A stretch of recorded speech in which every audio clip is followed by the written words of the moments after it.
Hi everyone, hope you're doing well from wherever you're watching this channel, depending on your time zone. Now, yesterday, President William Samoei Ruto hosted the MCAs from Trans-Nzoia County at State Lodge, Eldoret. If you look at that meeting, there was also the Senator of Trans-Nzoia, a member of parliament, but the county governor, George Natembeya, was missing from that meeting. And questions are being raised. What was the intention of this meeting between the president and the MCAs? Why did the president not thought of inviting the governor together with the MCAs? Why not all members of parliament, but just a few? So naona ameita senator, lakini hakuita governor. Kwa nini? Those are the questions that people are asking. What is Ruto's plan with the Trans-Nzoia count? What is he planning?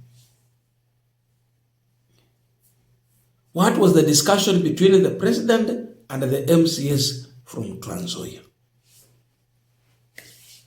It is the same question that we are also asking on this punchline. And I think that's a discussion I would want us to have here. But before we go deep into that discussion, I have a quick and humble request. For those who are watching the channel and you have not yet subscribed, please consider subscribing. To our returning subscribers, I must say thank you so much. And again, to all our viewers, please give this video a thumbs up. Thank you so much, and back to our discussion. By the way, one of the things that I noted is that President Ruto did not post any photo after the meeting with the MCAs. If you go to all of his social media, there is nowhere he has posted.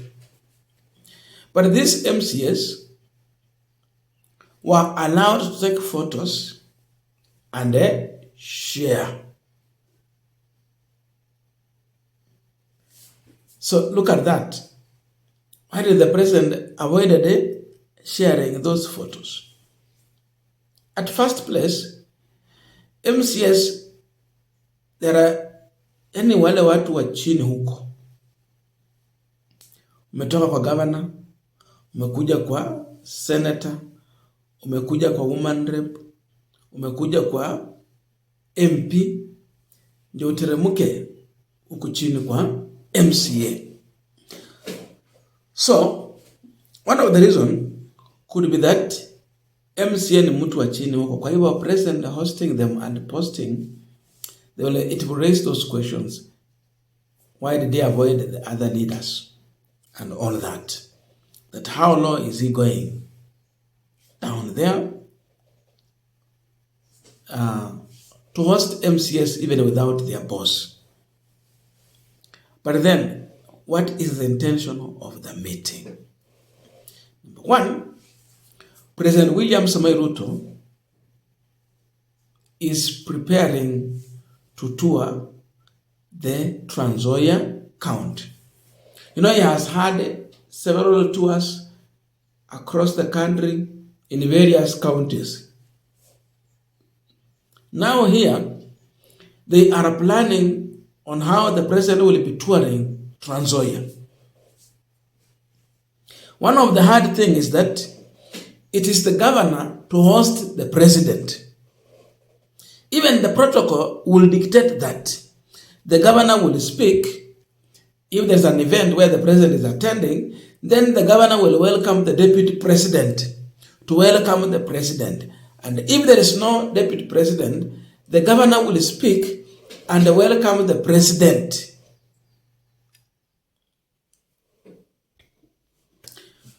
Now, sorry, we are experiencing power blackout, but we have to continue with this. Hii imetupata in the middle of our discussion. So I was saying that the governor plays a key role. So the question is, who will welcome the president in Trans-Nzoia? Now that the governor was missing, the president is only discussing with the MCAs and is planning to go to Trans-Nzoia. Look at that. So I think there is an attempt to sideline the Trans-Nzoia governor, George Natembeya, from Ruto's visit to Trans-Nzoia. We know Natembeya is playing the opposition politics. He is against this administration and is very aggressive to that. So one of the reasons is to sideline him from the president's visit. Reason could be they don't know how George Natembeya is going to react when it comes to now they are in an event, the president is here, and the governor has to speak before the president. You don't know what he will say. He can say anything. Because now the line has been drawn. It's very clear. We have the opposition that is decided, and they are well aware their target, and the president is one of those targets. So Natembeya asikuja kwa huo mkutano. Ikwetu ni MCS ndio wamekuja. The other issue can be, because sisi hatuko kwa hii mkutano, Governor Natembeya was invited, but he decided to boycott the invitation. Kaamua, I will not honor this invitation. Instead, I boycott the meeting. Why? They don't agree with the president. And because of that, when you sit with the president in a state house or state lodge, uko chini ya uongozi wake. Sasa uko chini ya mamlaka yake. It means you are submissive. So if you see George Natembeya sitting there and photos being taken, the perception would be that George Natembeya is endorsing this administration.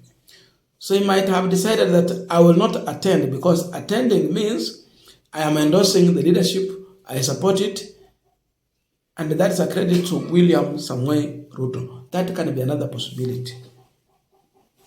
But then, if we take it this way, that the governor was not invited, MCAs are speaking with the president, what can be the other plan that the president is planning with this MCAs?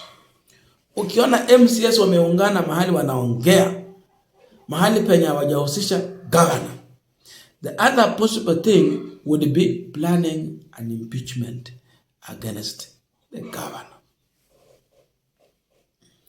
Ruto is a smart politician, very clever. And one of the ways of dealing with his opponents would be you engineer something like an impeachment to the governor.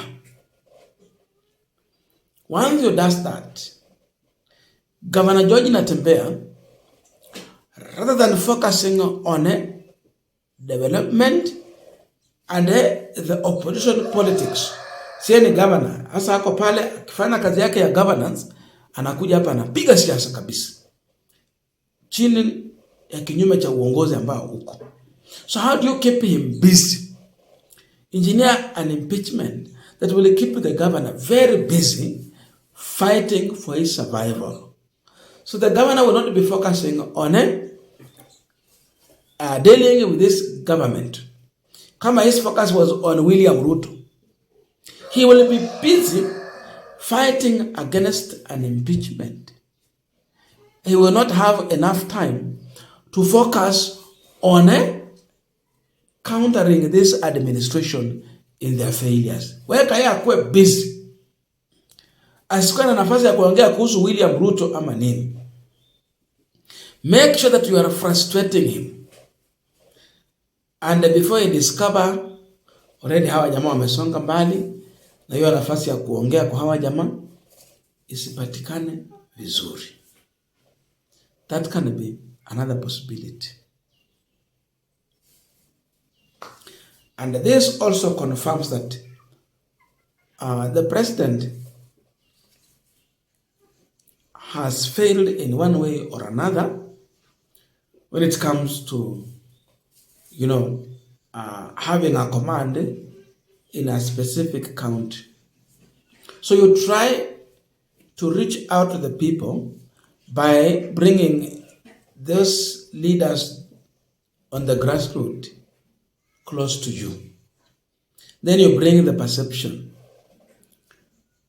that through the MCAs you're trying to reach out to the common mwananchi down there. He has lacked the grip with the people. So MCAs ni mtu tutaita, alafu wajenge vizuri, then we'll have them at your side. That is another possibility, kwa sababu MCA amekosa pesa ya World Fund ya kuleta maendeleo kama vile mbunge anapata hizo pesa. Mshahara ya MCA kianza ilikuwa mzuri, saa hizi mshahara imeharibiwa. Kwa hivyo, you see, that is it. I don't know your views, but please let us meet in the comment section so that we can continue with our discussion. Thank you so much and see you in our next video.